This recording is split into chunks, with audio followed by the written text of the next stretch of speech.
The Dirty Jobs crew and I were called to a little town in Colorado called Craig. It's only a couple dozen square miles. It's in the Rockies, and the job in question was sheep rancher.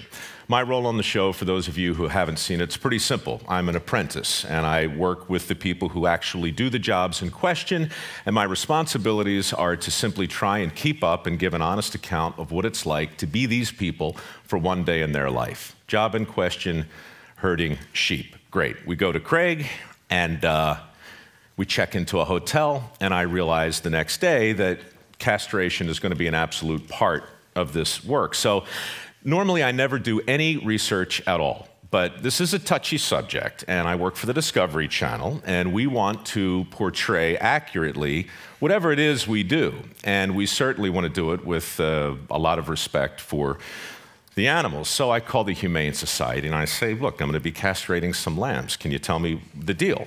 And they're like, yeah, it's pretty straightforward. They use a band, basically a rubber band like this, only a little smaller.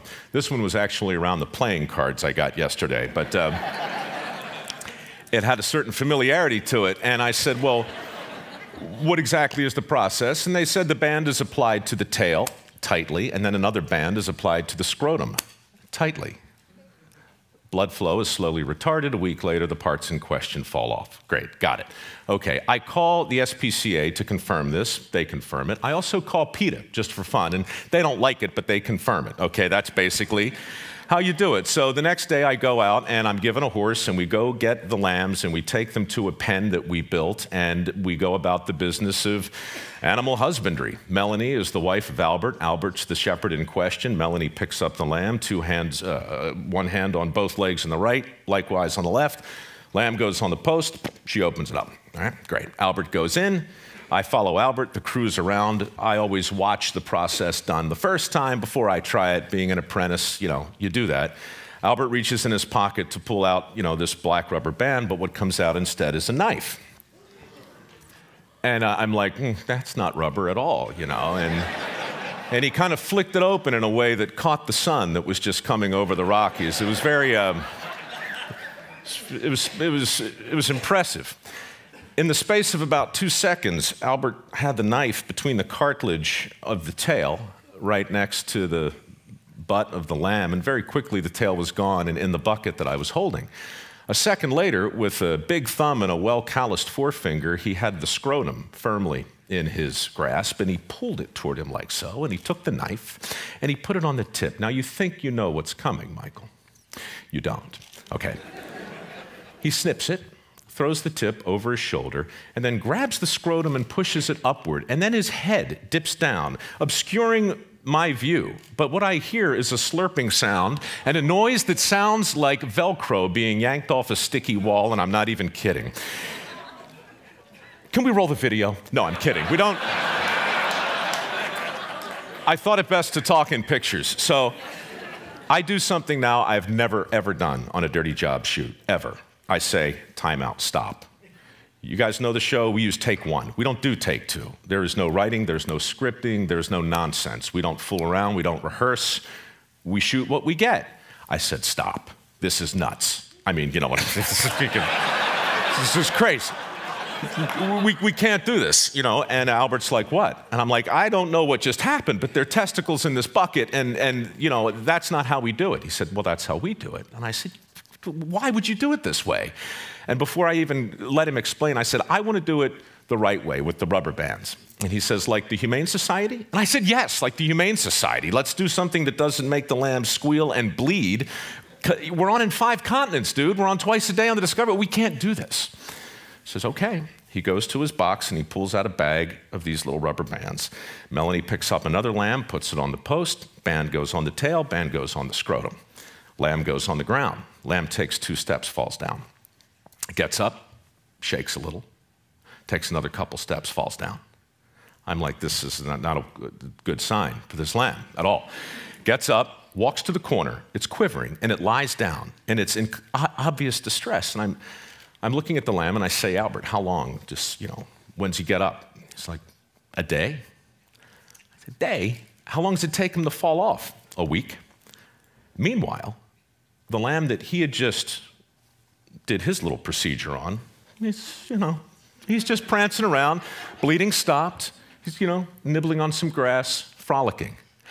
And I was just so blown away at how completely wrong I was in that second. And I was reminded how utterly wrong I am so much of the time. And I was especially reminded of what a ridiculously short straw I had that day, because now I had to do what Albert had just done, and there are like 100 of these lambs in the pen. And suddenly this whole thing's starting to feel like a German porno, and I'm like... Melanie picks up the lamb, puts it on the post, opens it up. Albert hands me the knife. I go in, tail comes off. I go in, I grab the scrotum, tip comes off. Albert instructs, push it way up there. I do. Push it further. I do. The testicles emerge. They look like thumbs coming right at you, right? And he says, bite them. Just bite them off. And I heard him. I heard all the words. Like, how did I get here? How did I get here? It's just one of those moments where the brain goes, off on its own, and suddenly I'm standing there in the Rockies, and all I can think of is the Aristotelian definition of a tragedy. Aristotle says a tragedy is that moment when the hero comes face to face with his true identity. And I'm like, this is a jacked up metaphor. I don't like what I'm thinking right now, and I can't get this thought out of my head, and I can't get that vision out of my sight. So I did what I had to do. I went in, and I took him like this, and I yanked my foot back, and I'm standing there with 2 testicles on my chin. And now I can't shake the metaphor, okay? I'm still in poetics and Aristotle, and I'm thinking, out of nowhere, 2 terms come crashing into my head that I hadn't heard since my classics professor in college drilled them there, and they are anagnorisis and peripeteia. Anagnorisis and peripeteia. Anagnorisis is the Greek word for discovery. Literally, the translation, the transition from ignorance to knowledge is anagnorisis. It's what our network does. It's what Dirty Jobs is, and I'm up to my neck in anagnorises every single day. Great. The other word, peripeteia, that's the moment in the great tragedies, Euripides and Sophocles. That's the moment where Oedipus has his moment where he suddenly realizes that hot chick he's been sleeping with and having babies with is his mother, okay? That's peripety, or peripeteia. And this metaphor in my head, I got anagnorisis and peripeteia on my chin. I gotta tell you, it's such a great device though. When you start to look for peripeteia, you find it everywhere. Bruce Willis in The Sixth Sense, right? He spends the whole movie trying to help the little kid who sees dead people, and then boom, oh, I'm dead, peripeteia. It's crushing when the audience sees it the right way. Neo in The Matrix, oh, I'm living in a computer program. That's weird.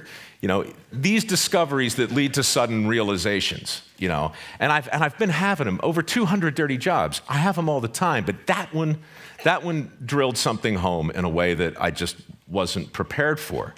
And as I stood there, looking at the happy lamb that, I had just defiled, but it looked okay. Looking at that poor other little thing that I'd done it the right way on, and I just was struck by if I'm wrong about that, and if I'm wrong so often in a literal way, what other peripatetic misconceptions might I be able to comment upon? Because look, I'm not a social anthropologist, but I have a friend who is, and I talked to him, and he says, hey, Mike, look, I don't know if your brain is interested in this sort of thing or not, but do you realize, you've shot in every state. You've worked in mining, you've worked in fishing, you've worked in steel, you've worked in every major industry. You've had your back shoulder to shoulder with these guys that our politicians are desperate to relate to every 4 years, right? I can still see Hillary doing the shots of rye, dribbling down her chin with the steel workers. These are the people that I work with every single day. And if you have something to say about their thoughts collectively, it might be time to think about it because, dude, 4 years. So That's in my head, testicles are on my chin, thoughts are bouncing around, and after that shoot, Dirty Jobs really didn't change in terms of what the show is, but it changed for me personally. And now when I talk about the show, I no longer just tell the story you heard and 190 like it. I do, but I also start to talk about some of the other things I got wrong, some of the other notions of work that I have just been assuming are sacrosanct, and they're not. People with dirty jobs are happier than you think. As a group, they're the happiest people I know. And I don't want to start whistling, look for the union label and all that happy worker crap. I'm just telling you that these are balanced people who do unthinkable work. Roadkill picker-uppers whistle while they work. I swear to God, I did it with them. They've got this amazing sort of symmetry to their life. And I see it over and over and over again. So I started to wonder what would happen if we challenge some of these sacred cows. Follow your passion. We've been talking about it here, for the last 36 hours. Follow your passion. What could possibly be wrong with that? It's probably the worst advice I ever got.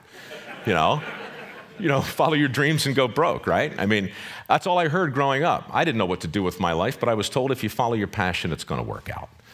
I can give you 30 examples right now. Bob Combs, the pig farmer in Las Vegas, who collects the uneaten scraps of food from the casinos and feeds them to his swine. Why? Because there's so much protein in the stuff we don't eat. His pigs grow at twice the normal speed, and he is one rich pig farmer, and he is good for the environment, and he spends his days doing this incredible service, and he smells like hell, but God bless him. He's making a great living.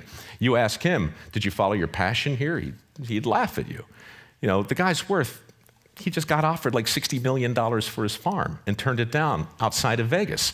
He didn't follow his passion. He stepped back and he watched where everybody was going, and he went the other way, And I hear that story over and over. Matt Freund, a dairy farmer in New Canaan, Connecticut, who woke up one day and realized the crap from his cows was worth more than their milk if he could use it to make these biodegradable flower pots. Now he's selling them to Walmart, right? He'd follow his passion. The guy's, come on, So I started to look at passion. I started to look at efficiency versus effectiveness, as Tim talked about earlier. That's a huge distinction. I started to look at teamwork and determination and basically all those platitudes they call successories that hang with that schmaltzy art in boardrooms around the world right now. That stuff, it's suddenly all been turned on its head. Safety. Safety first is, going back to, OSHA and PETA and the Humane Society. What if OSHA got it wrong?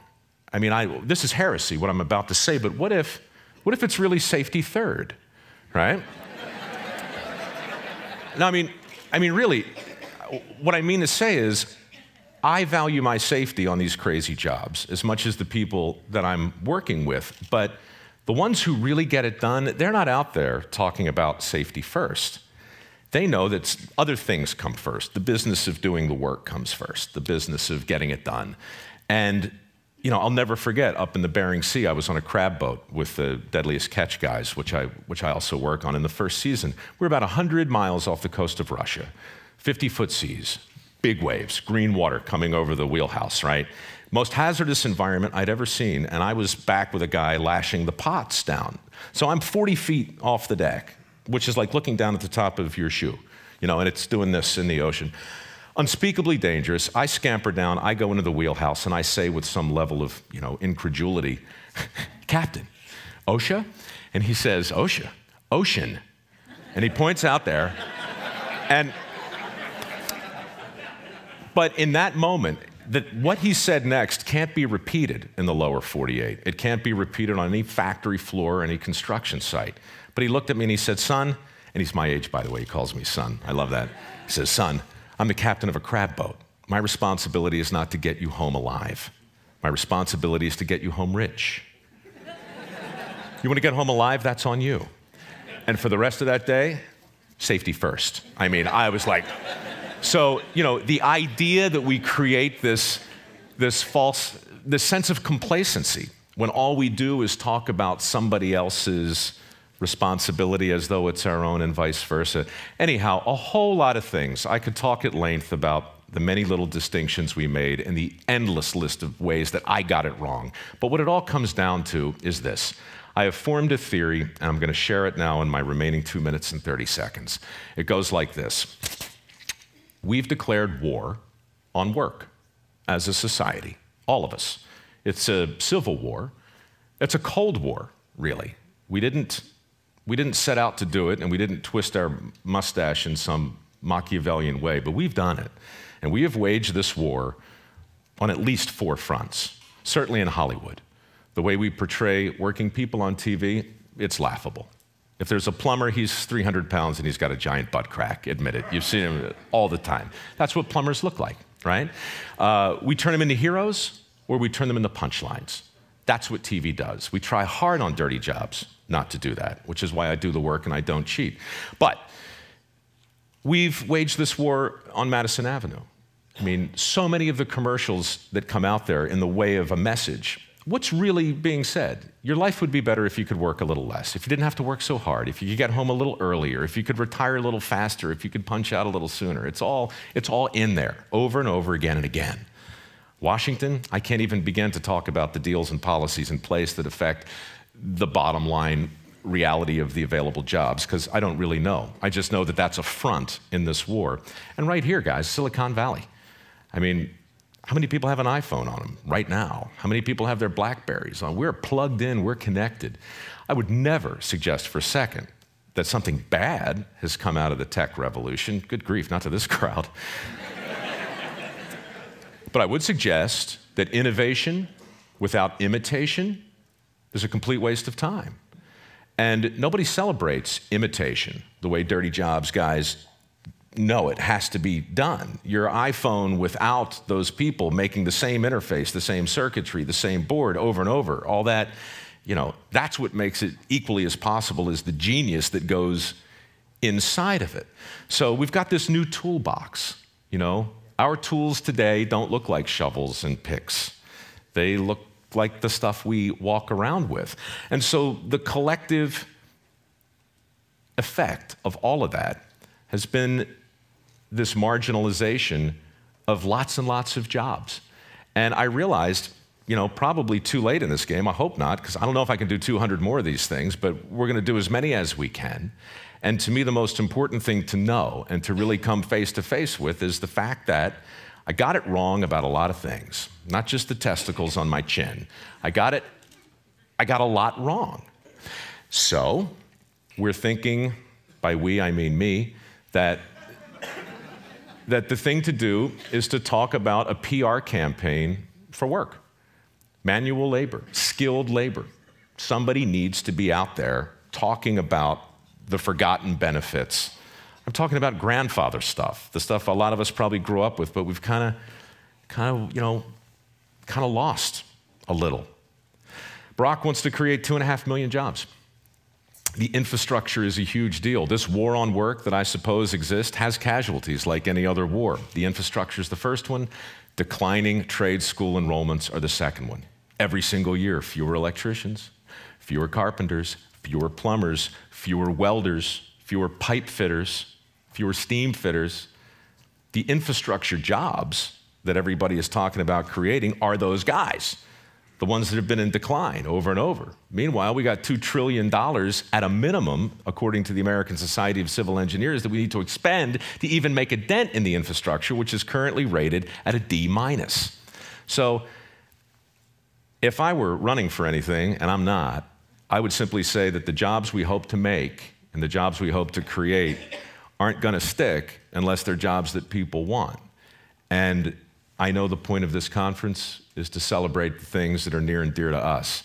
But I also know that clean and dirty aren't opposites. They're two sides of the same coin, just like innovation and imitation, like risk and responsibility, like peripeteia and anagnorisis, like that poor little lamb who I hope isn't quivering anymore, and like my time that's gone. It's been great talking to you.